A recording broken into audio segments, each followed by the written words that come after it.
Success ഫയലിലേക്ക് സ്വാഗതം. നമ്മൾ ഇന്നത്തെ ക്ലാസ്സിലൂടെ നോക്കാൻ പോകുന്നത് സെലക്ട് ചെയ്തിട്ടുള്ള വളരെ പ്രധാനപ്പെട്ട 100 ചോദ്യങ്ങളാണ്.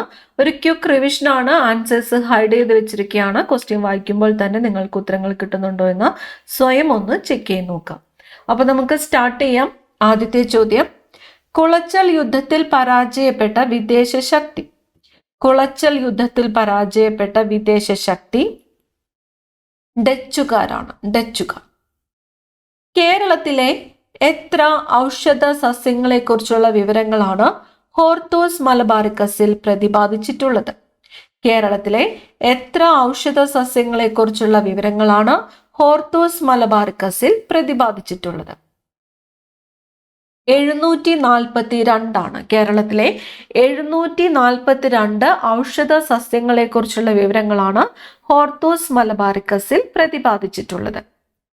വാസ്കോഡ ഗാമയും സംഘവും ഇന്ത്യയിൽ എത്തിച്ചേരാൻ ഉപയോഗിച്ച കപ്പലുകൾ. വാസ്കോഡ ഗാമയും സംഘവും ഇന്ത്യയിൽ എത്തിച്ചേർന്നത് Sao Gabriel, Sao Rafael, Berrio എന്നീ കപ്പലുകളിലാണ്.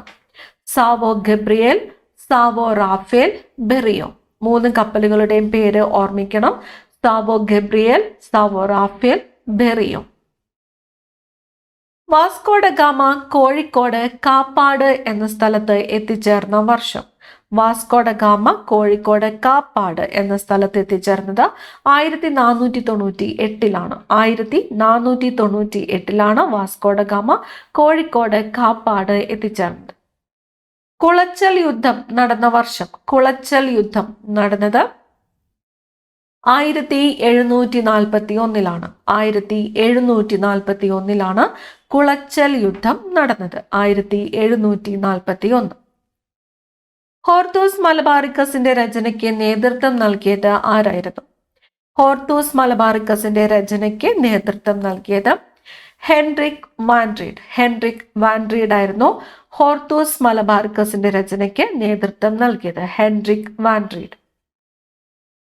എനിക്ക് 2000 പട്ടാളക്കാരെ അയച്ചു തരുക, ഞാൻ ഇന്ത്യയെ പിടിച്ചടക്കാം എന്ന് പറഞ്ഞത് ആരാണ്? എനിക്ക് 2000 പട്ടാളക്കാരെ അയച്ചു തരുക, ഞാൻ ഇന്ത്യയെ പിടിച്ചടക്കാം എന്ന് പറഞ്ഞത് റോബർട്ട് ക്ലൈവ് ആണ്. Robert Clive. എനിക്ക് 2000 പട്ടാളക്കാരെ അയച്ചു തരുക, ഞാൻ ഇന്ത്യയെ പിടിച്ചടക്കാം എന്ന് പറഞ്ഞത് റോബർട്ട് ക്ലൈവ്. ഫോർട്ട് വില്യം എവിടെയാണ് സ്ഥിതി ചെയ്യുന്നത്? ഫോർട്ട് വില്യം സ്ഥിതി ചെയ്യുന്നത് കൊൽക്കത്തയിലാണ്. ഫോർട്ട് വില്യം സ്ഥിതി ചെയ്യുന്നത് എവിടെയാണ്? കൊൽക്കത്തയിലാണ്. ഇന്ത്യയിൽ ബ്രിട്ടീഷ് ആധിപത്യത്തിന്റെ അടിത്തറ പാകിയ യുദ്ധം. ഇന്ത്യയിൽ ബ്രിട്ടീഷ് ആധിപത്യത്തിന്റെ അടിത്തറ പാകിയ യുദ്ധം ഏത് എന്ന് ചോദിച്ചാൽ പ്ലാസി യുദ്ധമാണ്. പ്ലാസി യുദ്ധം. പ്ലാസി യുദ്ധം നടന്ന വർഷം ഏത് എന്ന് കമന്റ് ചെയ്യുക.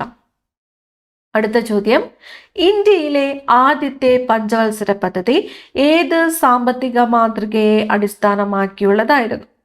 ഇന്ത്യയിലെ ആദ്യത്തെ പഞ്ചവത്സര പദ്ധതി ഏത് സാമ്പത്തിക മാതൃകയെ അടിസ്ഥാനമാക്കിയുള്ളതായിരുന്നു?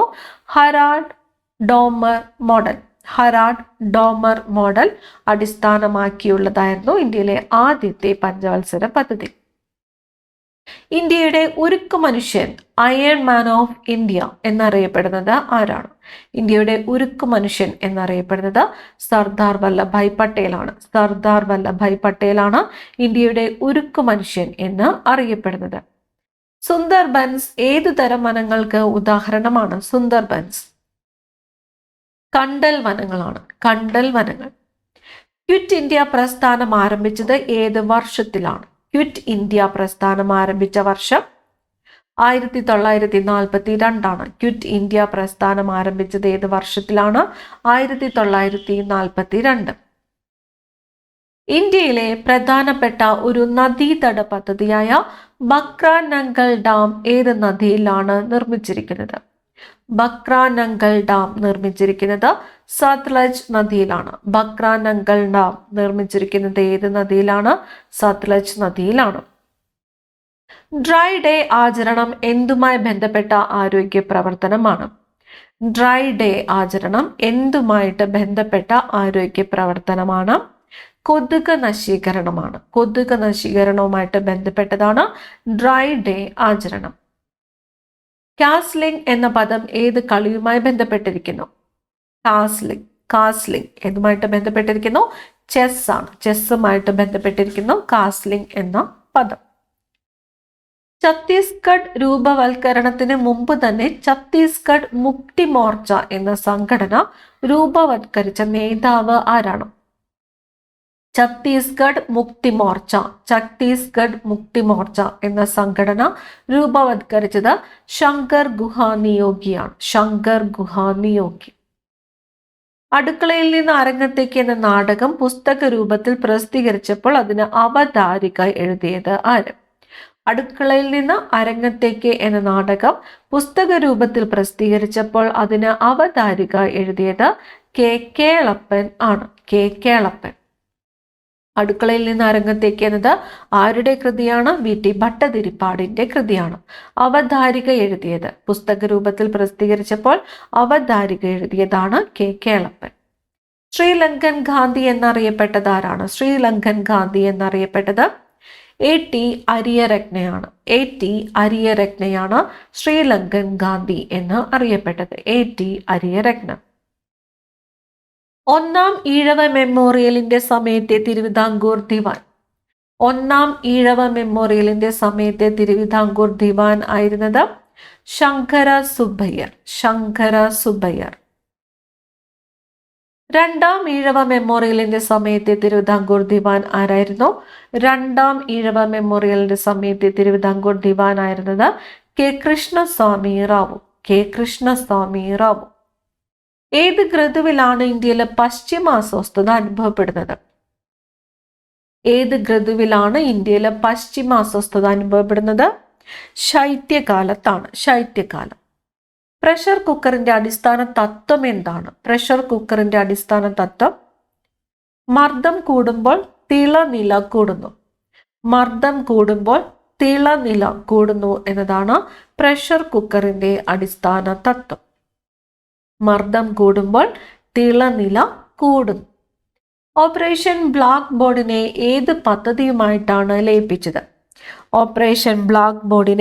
ഏത് പദ്ധതിയുമായിട്ടാണ് ലയിപ്പിച്ചത്? സർവശിക്ഷ അഭിയാനുമായിട്ടാണ്. ഓപ്പറേഷൻ ബ്ലാക്ക് ബോർഡിനെ ഏത് പദ്ധതിയുമായിട്ടാണ് ലയിപ്പിച്ചത്? സർവശിക്ഷ അഭിയാൻ. കൊഴുപ്പിനെ ചെറു കണികകളാക്കുന്ന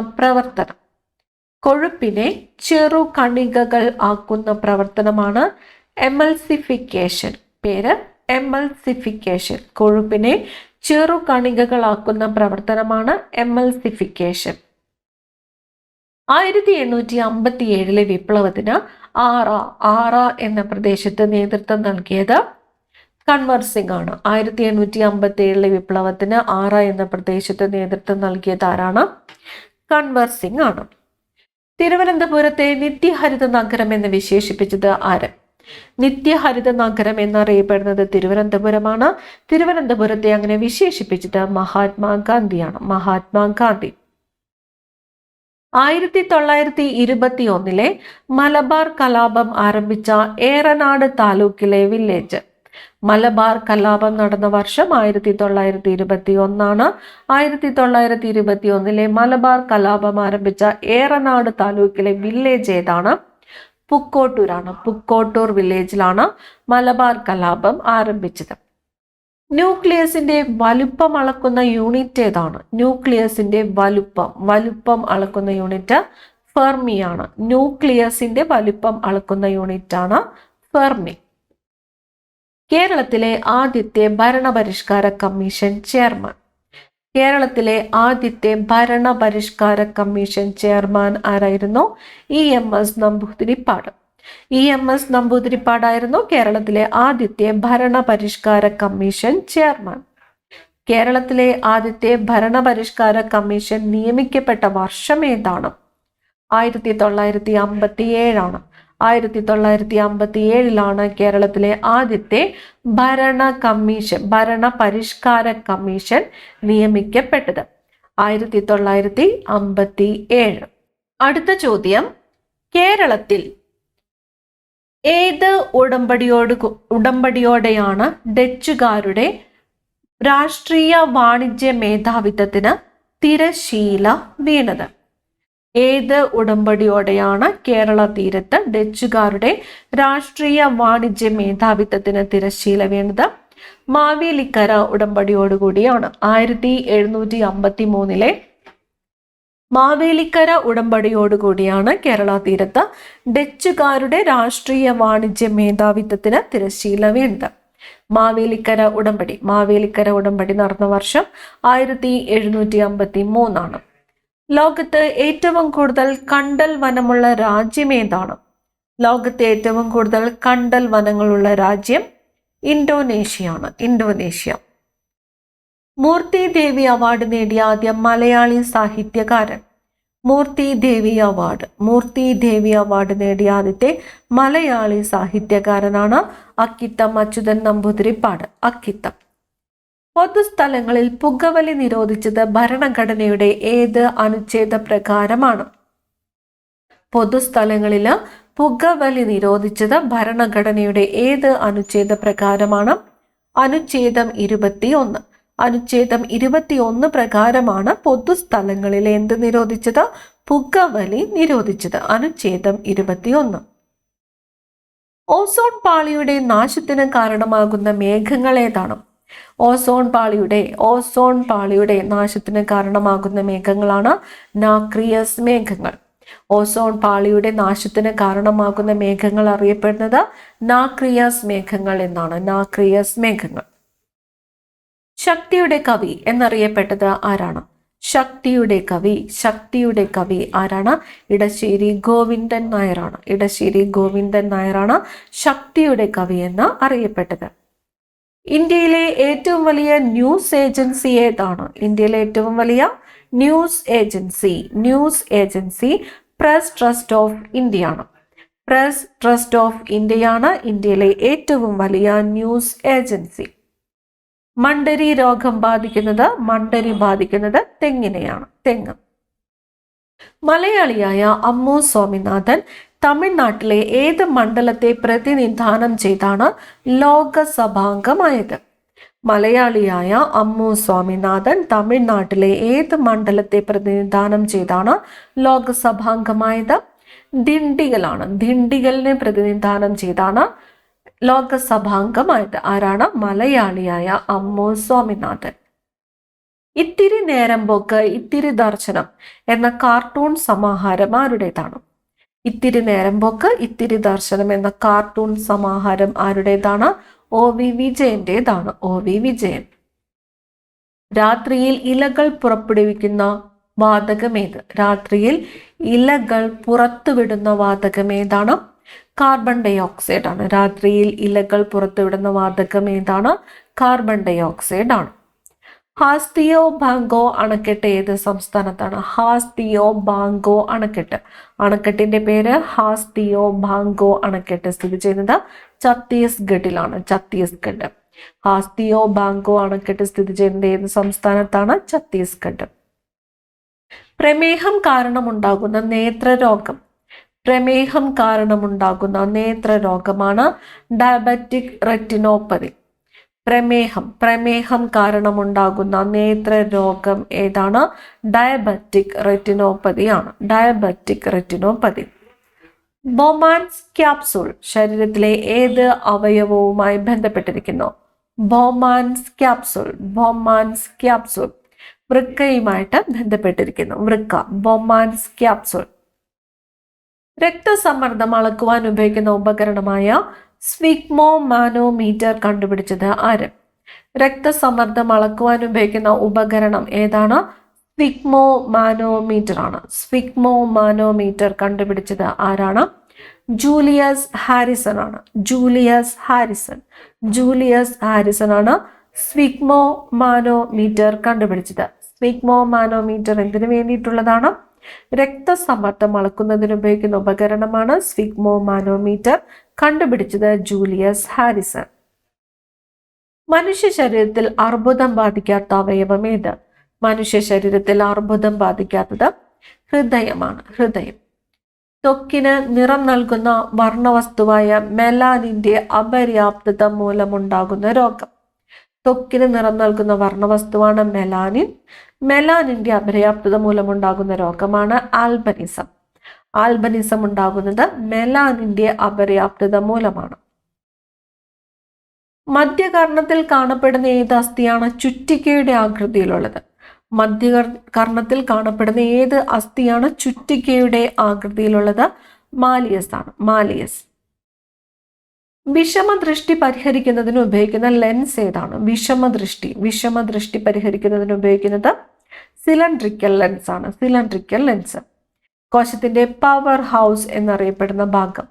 കോശത്തിന്റെ പവർ ഹൗസ് എന്നറിയപ്പെടുന്നത് മൈറ്റോകോൺട്രിയയാണ്. മൈറ്റോകോൺട്രിയയാണ് കോശത്തിന്റെ പവർ ഹൗസ് എന്ന് അറിയപ്പെടുന്നത്. മൈറ്റോകോൺട്രിയ. റബ്ബറിന്റെ കാഠിന്യം വർദ്ധിപ്പിക്കാൻ ചേർക്കുന്ന പദാർത്ഥം.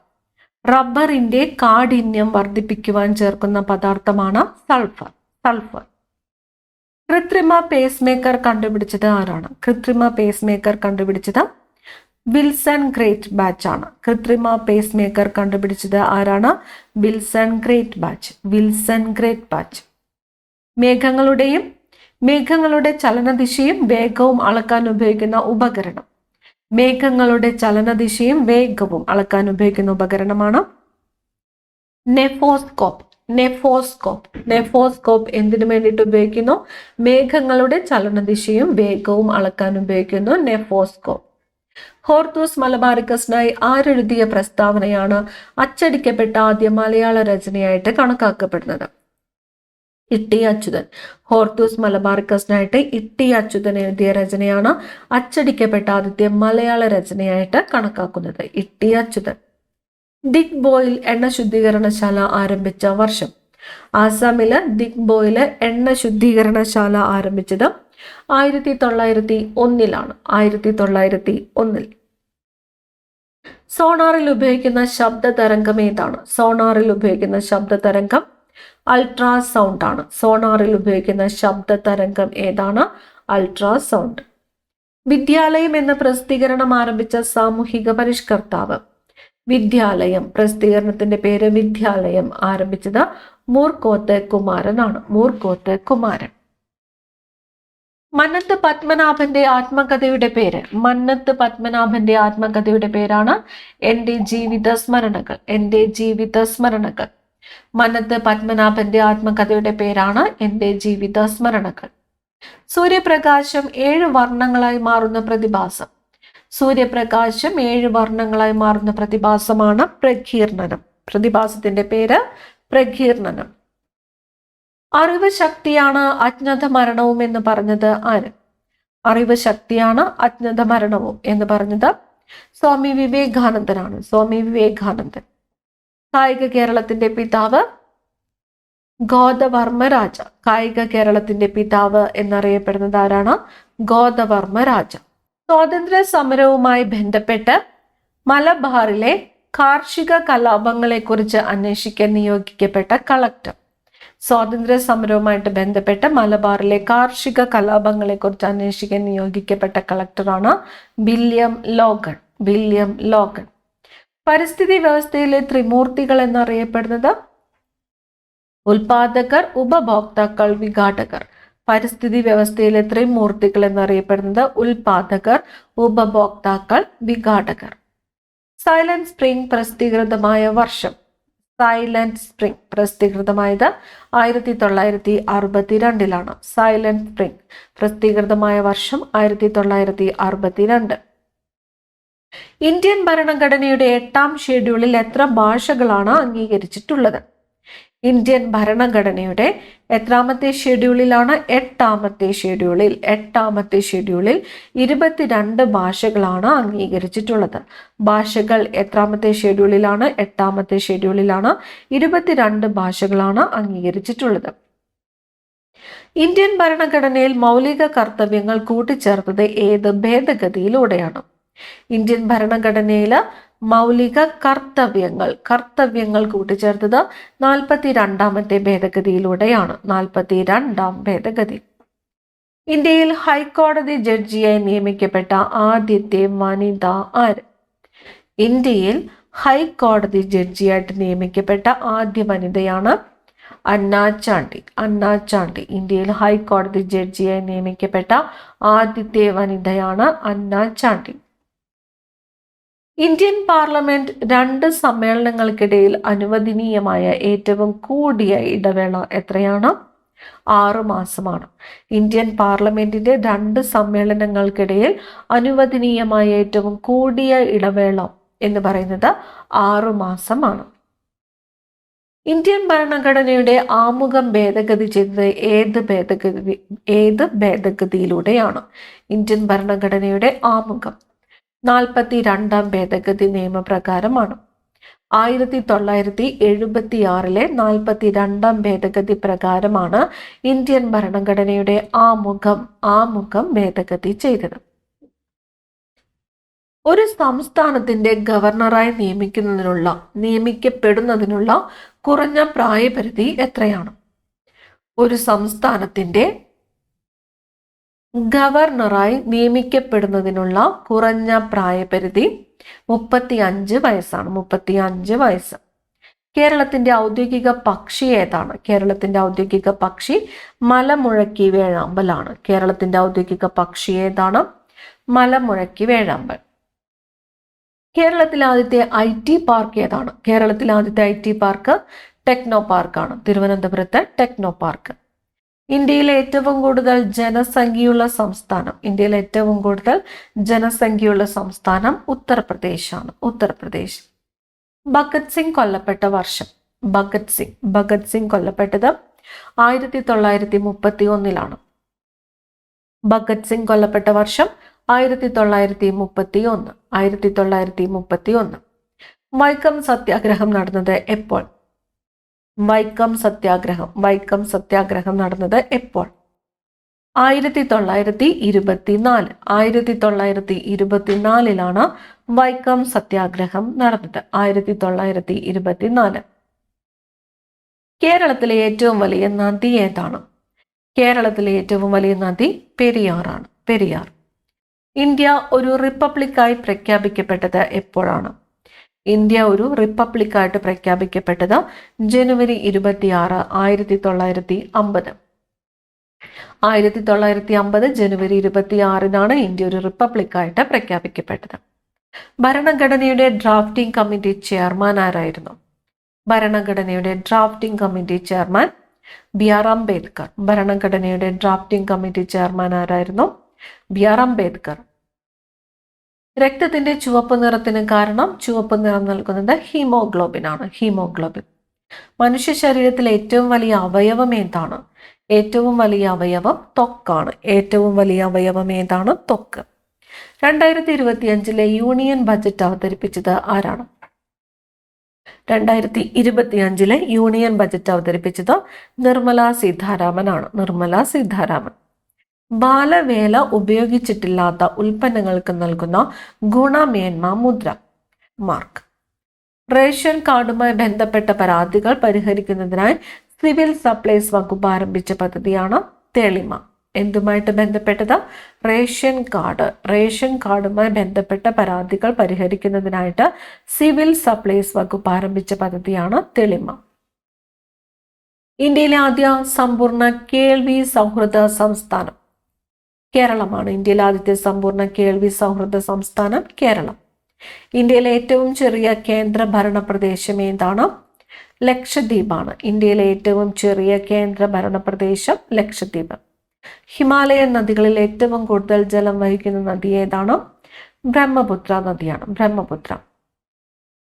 പദവി നാമങ്ങൾ നിരോധിക്കുന്നതുമായി ബന്ധപ്പെട്ട ആർട്ടിക്കിൾ. പദവി നാമങ്ങൾ നിരോധിക്കുന്നതുമായി ബന്ധപ്പെട്ട ആർട്ടിക്കിൾ ഏതാണ്? 18ാമത്തെ ആർട്ടിക്കിൾ ആണ്. ആർട്ടിക്കിൾ 18. വിലക്കുക എന്നർത്ഥം വരുന്ന റിട്ട്. വിലക്കുക പ്രോഹിബിഷൻ ആണ്. വിലക്കുക എന്നർത്ഥം വരുന്ന റിട്ട് ഏതാണ്? പ്രോഹിബിഷൻ ആണ്. പ്രോഹിബിഷൻ. പാർലമെന്റ് സ്ത്രീധന നിരോധന നിയമം പാസാക്കിയ വർഷം. പാർലമെന്റ് സ്ത്രീധന നിരോധന നിയമം പാസാക്കിയത് 1961. 1961. ഇന്ത്യയിൽ വാട്സാപ്പിൽ ബാങ്കിംഗ് സർവീസ് ആരംഭിച്ച ആദ്യത്തെ ബാങ്ക്. ഇന്ത്യയിലെ വാട്സപ്പിൽ ബാങ്കിംഗ് സർവീസ് ആരംഭിച്ചത് ബാങ്ക് ഓഫ് ബറോഡയാണ്. Bank of Baroda. കേരളത്തിലെ ആദ്യത്തെ സമ്പൂർണ്ണ ഭരണഘടനാ സാക്ഷരതാ പഞ്ചായത്ത്. കേരളത്തിലെ ആദ്യത്തെ സമ്പൂർണ്ണ ഭരണഘടനാ സാക്ഷരതാ പഞ്ചായത്ത് കുളത്തുപുഴയാണ്. കുളത്തുപുഴ. ഇന്ത്യൻ ആണവോർജത്തിന്റെ പിതാവ് എന്നറിയപ്പെടുന്നത്. ഇന്ത്യൻ ആണവോർജത്തിന്റെ പിതാവ് ഹോമി ജെ ബാബയാണ്. ഹോമി ജെ ബാബ. ദുർഗാപൂരിൽ സ്റ്റീൽ പ്ലാന്റ് നിർമ്മാണത്തിന് സഹായം നൽകിയ രാജ്യം. ദുർഗാപൂർ സ്റ്റീൽ പ്ലാന്റ് നിർമ്മാണത്തിന് സഹായം നൽകിയത് ബ്രിട്ടനാണ്. ബ്രിട്ടൻ. ഇബ്, ടെൽ എന്നിവ ഏത് നദിയുടെ പോഷക നദിയാണ്? ഇബ്, ടെൽ എന്നിവ മഹാനദിയുടെ പോഷക നദികളാണ്. മഹാനദി. എത്ര കശേരുക്കൾ ചേർന്നതാണ് നട്ടെല്ല്? നട്ടെല്ല് 33 കശേരുക്കൾ ചേർന്നതാണ്. എത്ര കശേരുക്കൾ ചേർന്നതാണ് നട്ടെല്ല്? 33 കശേരുക്കൾ. ഓരോ കൈയിലും എത്ര അസ്ഥികൾ വീതമാണ് ഉള്ളത്? ഓരോ കൈയിലും എത്ര അസ്ഥികൾ വീതമാണ് ഉള്ളത്? 32 അസ്ഥികൾ വീതമാണ് ഉള്ളത്. 32. കൈമുട്ടിലും കാൽമുട്ടിലും ഒരു വശത്തേക്ക് മാത്രം ചലിപ്പിക്കുവാൻ സാധിക്കുന്ന സന്ധി അറിയപ്പെടുന്നത് വിജാഗിരി സന്ധി എന്നാണ്. വിജാഗിരി സന്ധി. ഏറ്റവും കൂടുതൽ ചലന സ്വാതന്ത്ര്യമുള്ള സന്ധി ഏതാണ്? ബോൾ ആൻഡ് സോക്കറ്റ് സന്ധിയാണ്. ബോൾ ആൻഡ് സോക്കറ്റ് സന്ധി. ശരീരത്തിലെ ഏറ്റവും ചെറിയ അസ്ഥി ഏതാണ്? ശരീരത്തിലെ ഏറ്റവും ചെറിയ അസ്ഥിയാണ് സ്റ്റേപ്പീസ്. അവസാനത്തെ ചോദ്യം, തലയോടിൽ ചലിപ്പിക്കുവാൻ കഴിയുന്ന ഒരേ ഒരു അസ്ഥി ഏത്? തലയോടിൽ ചലിപ്പിക്കുവാൻ കഴിയുന്ന ഒരേ ഒരു അസ്ഥിയാണ് കീഴ്ത്താടി എല്ല്. കീഴ്ത്താടി എല്ല്. ഏറ്റവും പ്രധാനപ്പെട്ട 100 ചോദ്യങ്ങളാണ് നമ്മൾ ഇന്നത്തെ ഈ ക്ലാസ്സിലൂടെ നോക്കിയത്. അടുത്ത ക്ലാസ്സിൽ കാണാം. താങ്ക്